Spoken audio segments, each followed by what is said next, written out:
Eh bien, c'est parti pour parler des archivages ou des enregistrements que peut faire le Sofrel, hein. Archivage ou enregistrement de données, finalement, c'est la même chose. Euh, je vais faire ça en deux vidéos parce que alors la mise en œuvre est assez simple hein, pour créer des archivages sur le S4W, c'est vraiment facile, vous verrez. Mais ce qui est important de bien comprendre d'abord, c'est où sont les données, où est-ce qu'elles sont archivées, l'histoire de poste local ou de poste central. Est-ce que c'est archivé vers le poste central? On en a à peine parlé, donc il est bien important de comprendre toutes ces notions-là avant de pouvoir réaliser les archivages. Là, sur cette illustration, à gauche, on a des archivages de données effectués. Donc là, elles sont vues depuis S4View. Donc on a affaire à un niveau de réservoir qui est archivé toutes les minutes. Là, donc à partir de 8h30, 31, 32, 33, chaque minute pleine, on a une valeur de niveau qui est associée. Et depuis le S4 en mode exploitation, depuis S4View, on peut aussi visualiser des courbes, hein, ce qui permet d'analyser les choses très facilement. Donc là aussi, c'est un poste de relevage, alors c'est le même, sur lequel on voit le niveau de réservoir et les retours de marge des pompes, où on voit bien, par exemple, qu'on a une bonne permutation des pompes. Voilà. Et sur la partie de droite, alors là, c'est plus sur du matériel Sofrel, c'est le poste central. Donc là, chez Renéo, nous, notre poste central, il s'appelle le Lern, qui permet de visualiser alors des choses qui ressemblent, hein, alors sous une forme un petit peu différente, mais la finalité est la même, hein, c'est de pouvoir visualiser des historiques, des informations, entre autres. Et la différence, c'est que sur le poste local, on va archiver quelques jours, quelques semaines, quelques mois. Alors même maintenant, grâce aux évolutions de données, ça peut aller jusqu'à une année d'archivage qui peut être affiché. Mais voilà, mais c'est quand même pas la finalité, hein. C'est pour plus enregistrer des choses sur des courtes durées, alors qu'un poste central, lui, il va pouvoir afficher sur plusieurs années. Donc là, rien ne m'empêcherait de voir sur mon poste de relevage d'aller voir bah, qu'est-ce qui s'est passé il y a 3 ans, le 8 juillet par exemple, je veux savoir quel est le niveau de réservoir, il y a eu un débordement, un événement, ben, on peut revenir dessus, théoriquement, rien ne l'empêche. Voilà donc ce qui s'apparente ici à un système complet de télégestion. Alors grossièrement, hein, il n'y a pas tous les détails, mais on voit l'essentiel. Qu'est-ce qu'on voit? On voit que déjà tout est centralisé sur un réseau de télécommunications, alors IP, hein, sur Internet, Internet Protocol maintenant, et plus sur les vieilles technologies RTC ou autres télécommunications, hein. Maintenant, passe par alors, différents supports physiques, mais par, on pourrait dire, l'Internet. Donc, ça veut dire quelque chose tout de suite, ça veut dire que la mise en place d'un ensemble de télégestion complet, eh ben, ça se fait en collaboration avec le service informatique, hein. C'est le service informatique, la DSI, qui va s'atteler à définir une architecture, souscrire les contrats avec les fournisseurs d'accès Internet. Voilà, donc c'est vraiment les sociétés exploitantes qui gèrent ça, ou les collectivités, elles travaillent vraiment en lien avec des services informatiques pour la mise en place de tout ça. Après, qu'est-ce qu'on voit? On voit PL, alors ça, ce sont les postes locaux, on connaît déjà, donc les S4, les S500 ou tout autre appareil qui est capable de faire de la télégestion. Le PC, c'est le poste central et les DL, on les laisse de côté pour l'instant, c'est les data loggers, j'y reviendrai juste après. Mais alors, nos postes locaux, donc ça on en a déjà longuement parlé, un poste local, il a vocation à surveiller un site. Il est local, comme son nom l'indique, il sert à travailler sur une zone bien précise. Alors rien n'empêche de travailler simplement comme on l'a fait jusque-là avec un poste, avec un S4W qui va faire ses archivages, qui peut faire ses propres reports d'alarme vers des destinataires directement par SMS, hein, c'est comme ça qu'on l'avait fait. C'est tout à fait possible, il peut aussi générer de l'automatisme. Donc on peut, si on a un site à surveiller, bah, acheter un poste local et puis gérer toute la télésurveillance de ce site avec notre poste. Mais globalement, quand on fait de la télégestion, dans l'immense majorité des cas, on ne travaille pas juste sur un site. Le but du jeu, c'est de surveiller tout un périmètre, tout un système de distribution d'eau, de traitement d'eau, enfin, de surveiller une zone géographique.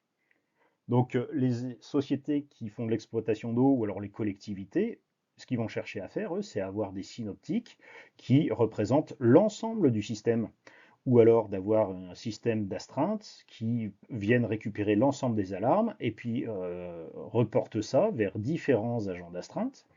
Donc pour le coup, c'est plus le poste local qui va gérer ça, c'est le poste central. Et voilà, donc le poste central, quand on voit PC ici, ça prête à confusion, parce que nous, quand on entend PC, on pense tous à l'ordinateur personnel.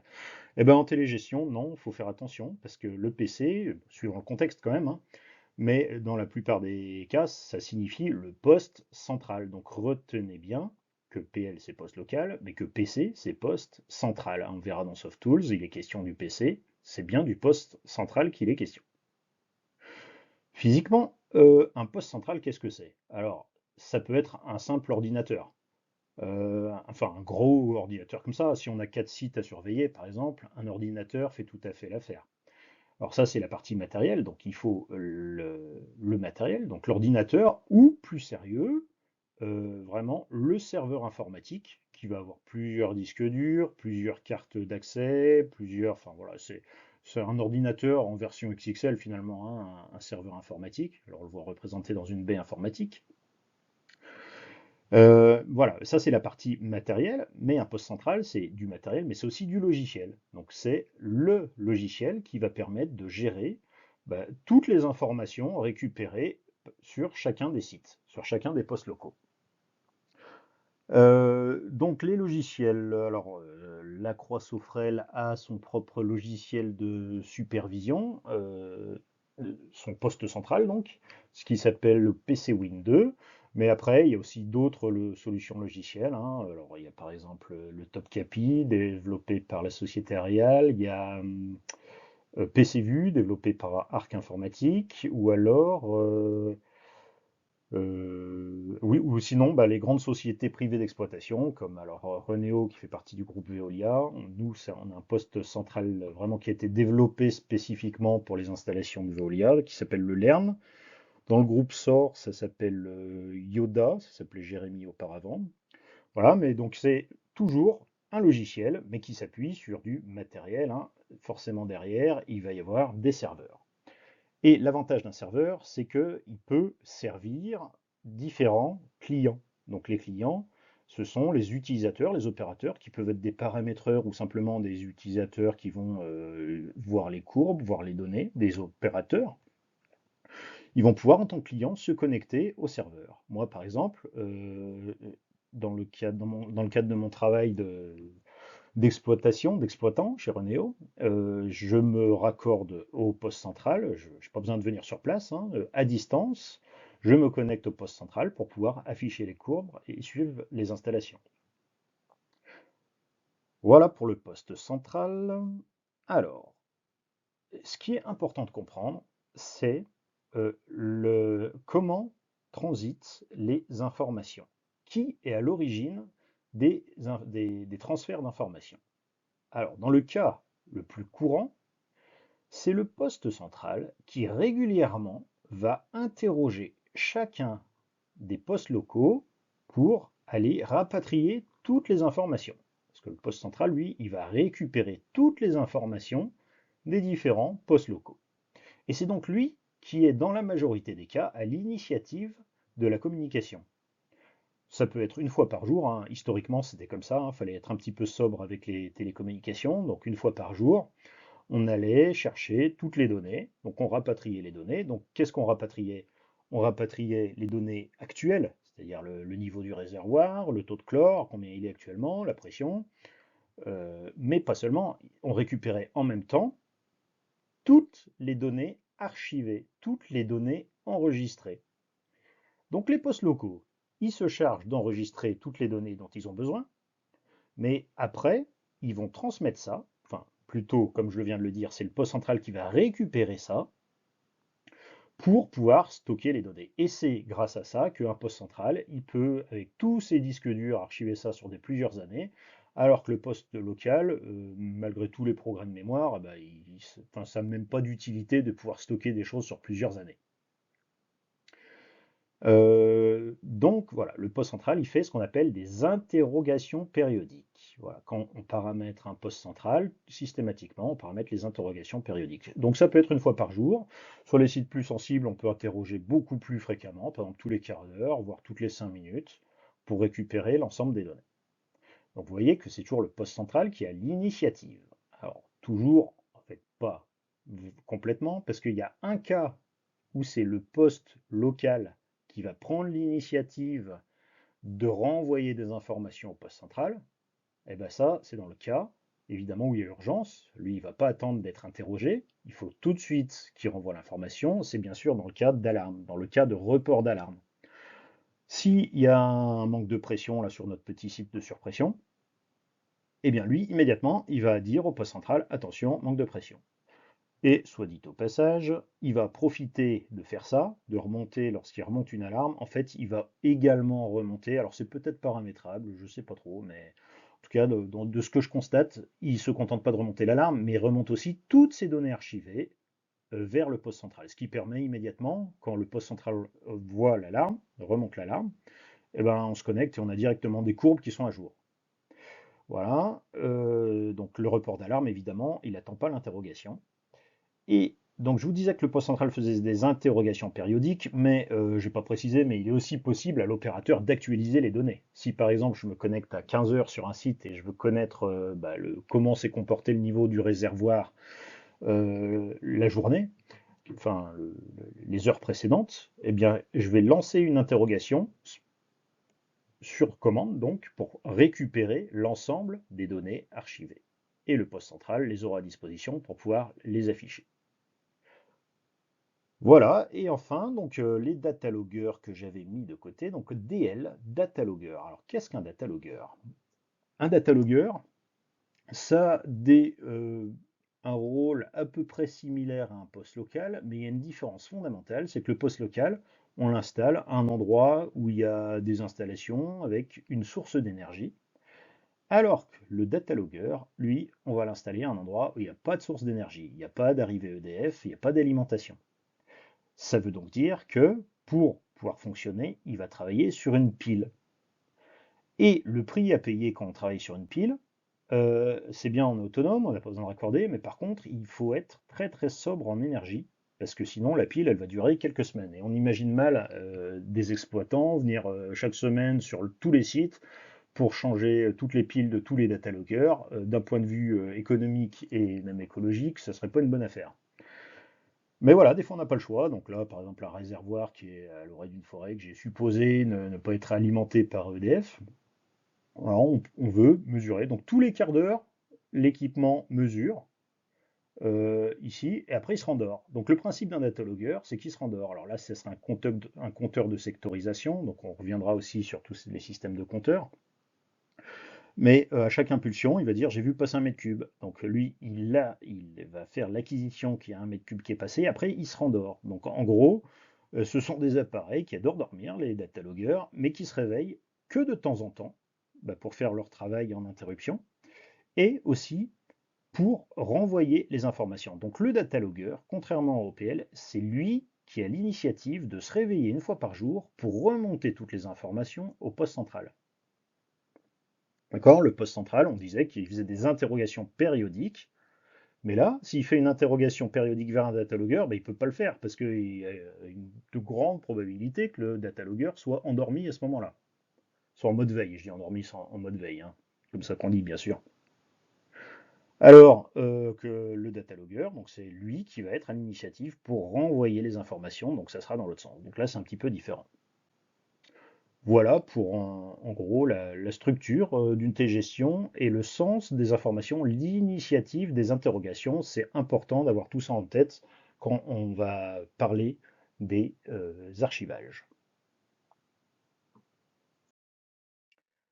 Avant de se retrouver sur Escape Tools, juste un petit point pour marquer les différences entre un poste local et un automate. Donc encore des sigles. PL, poste local, par rapport à un API, automate programmable industriel. Alors je vous en ai mis un ici qui est plutôt un entrée de gamme de chez Schneider, là, M221. Les équivalents en anglais, alors très important aussi de les avoir en tête parce que dans la littérature anglophone, on pourrait voir les choses comme ça, ou même parfois dans la littérature francophone, hein, on parle de RTU. Alors RTU, c'est Remote Terminal Unit, mais ça veut dire, c'est vraiment ce qui correspond à un poste local de gestion. Et le PLC, c'est le Programming Logic Controller, c'est le terme anglais pour désigner un automate programmable industriel. Alors les différences, on en a brièvement, enfin on a brièvement évoqué les choses déjà, hein, mais juste pour bien asseoir les choses à nouveau, le poste local tel que le S4W, lui il va avoir des informations horodatées. Il va avoir un modem GSM pour pouvoir envoyer les informations, mais il a aussi d'autres cartes de communication et il va faire des enregistrements, hein. C'est grâce à ça que ça devient un poste de télégestion. Alors que l'automate programmable industriel, lui, alors il va être beaucoup plus, enfin les outils de développement, il va peut-être pouvoir permettre plus de langage et vraiment il est plus développé pour aider à faire la partie automatisme.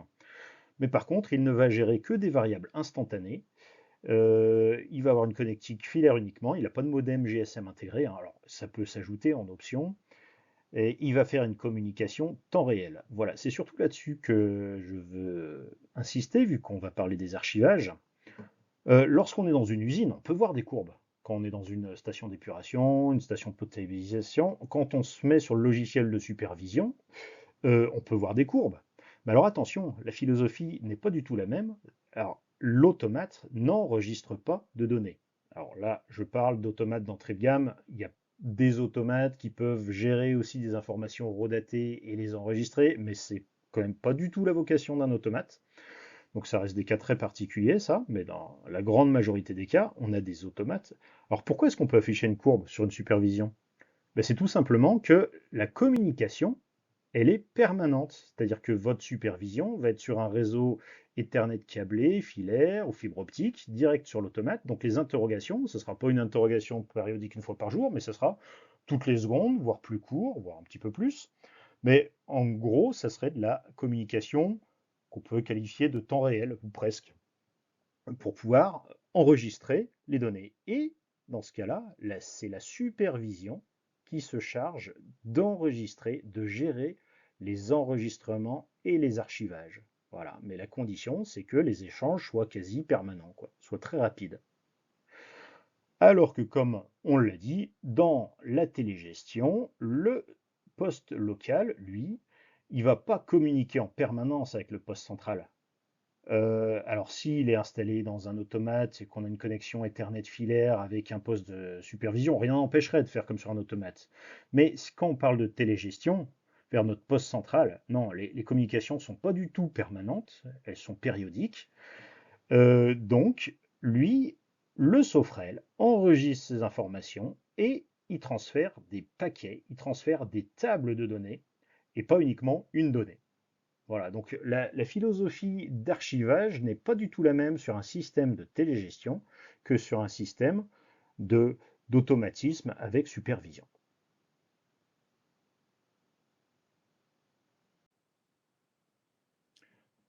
Je viens donc de reprendre notre configuration précédente où on avait réalisé notre petit poste de relevage automatisme inclus, hein. Là, on voit qu'on avait une DO pour la commande de pompe qui est paramétrée. Alors, dans l'atelier d'automatisme, on n'aura pas à retourner dessus, mais juste pour vous montrer que voilà, c'était bien notre dernière configuration avec notre programme auquel on avait abouti pour la commande du pompage. Je ferme l'atelier d'automatisme.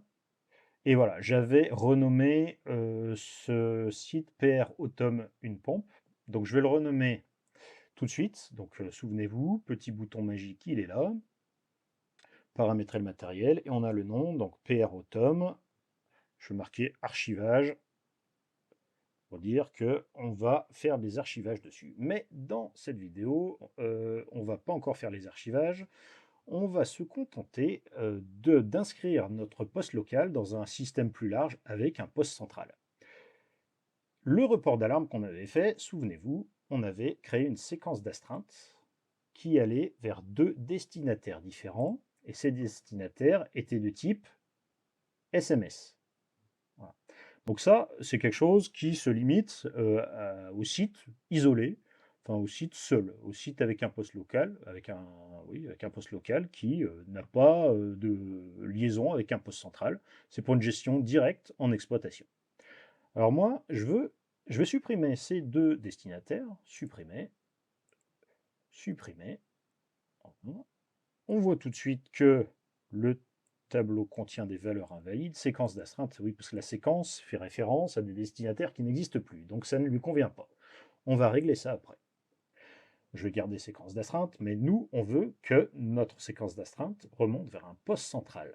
Alors où est-ce qu'on va faire ça? Alors là encore, petit bouton caché, le poste central, c'est ce bouton-là qui permet d'avoir des interlocuteurs. Afficher les interlocuteurs, et on voit deux types d'interlocuteurs, un poste central ou un interlocuteur IS. Alors un intersite, j'en ai pas du tout parlé pour l'instant, mais sachez déjà qu'on a une liaison intersite lorsque deux sauterelles se parlent entre eux. Typiquement, le cas classique, c'est le réservoir qui va demander à une station de pompage qui se trouve à plusieurs kilomètres, enfin, station de pompage à distance, pour lui envoyer un ordre de demande de pompage ou d'arrêt du pompage. Donc là, c'est ce qu'on appelle une liaison intersite. Nous, on n'en a pas. Par contre, on a un poste central. Alors, ajouter un poste central, il l'appelle poste central numéro 1. Alors, je vous montre aussi, poste central, ajouter, ajouter, ajouter. Voilà. Vous voyez que on est limité à 4 postes centrales. Alors, c'est rare, honnêtement, d'avoir plusieurs postes centraux. Mais si on a un top capi d'un côté et puis on veut renvoyer les informations à un autre superviseur qui peut être suivi par la collectivité, par exemple, ou un autre client, eh bien c'est tout à fait possible de le faire. Euh, nous, je vais rester simple là pour l'instant. Je vais faire comme c'est le cas dans mon activité professionnelle. On a un seul poste central, donc je supprime ceux que j'ai mis en trop. Voilà, poste central. On a la petite molette ici. Et je vais lui donner un nom, alors comme on peut l'appeler supervision par exemple. Supervision, c'est le poste central qu'on aurait. Numéro de PC, bah, c'est 1, 2, 3 ou 4. Et l'adresse IP qui correspond. Alors là, bien sûr, c'est le service informatique qui vous renseigne l'adresse IP du serveur de la supervision du poste central. Alors je vais mettre n'importe quoi, .1.115 par exemple, une adresse IP quelconque. Alors, on a aussi des possibilités de créer des informations de défaut si on n'arrive pas à joindre. Alors là, je fais simple aussi, hein, je ne mets pas tous les détails. Supervision, voilà. On a créé un interlocuteur qui s'appelle supervision et qui est donc notre poste central. Je peux réduire ici. Et là, maintenant, dans mon report d'alarme, séquence d'astreinte, je vais supprimer un interlocuteur dans la séquence et le destinataire, ben, vous voyez que j'ai un seul destinataire disponible maintenant. J'ai plus les deux destinataires SMS, mais j'ai supervision qui est en fait notre poste central. Et nombre de boucles, alors on peut dire qu'on va, vu qu'on n'a qu'un seul destinataire, on peut dire qu'on peut faire plusieurs tentatives. Si on imagine une coupure du réseau téléphonique, enfin téléphonique, du réseau IP, on va mettre 9, je crois qu'on est limité à 9, hein, il me semble. Voilà, oui, entre 1 et 9. Donc je vais mettre le maximum de boucles, espacé de 2 minutes entre chaque appel, nombre d'appels. Ah non, ça c'est le nombre de tentatives sur ce destinataire-là. Bon, alors là, vu que j'ai mis une 9 ici, bah, je peux mettre qu'une seule fois ici. Alors, comme ça, il essaiera 9 fois. Et puis il attend 10 minutes. Alors si on est en IP, c'est peut-être un peu long. On va attendre 1 minute entre chaque tentative. Voilà, donc on a créé notre poste central. Et ça nous permettra de pouvoir archiver nos données qui seront lues par le poste central, mais on verra ça dans la vidéo suivante. J'enregistre et on va s'arrêter là pour l'instant. Vous voyez que quand j'enregistre, normalement le nom doit changer, PR Automne Archivage, configuration enregistrée. Voilà, donc ce qu'on a vu à propos des archivages jusque-là, c'est le grand principe d'échange entre les différents équipements. Et immédiatement, là, on va retourner après, dans la vidéo prochaine, sur SCAD Tools pour mettre en œuvre, voir comment on archive les données.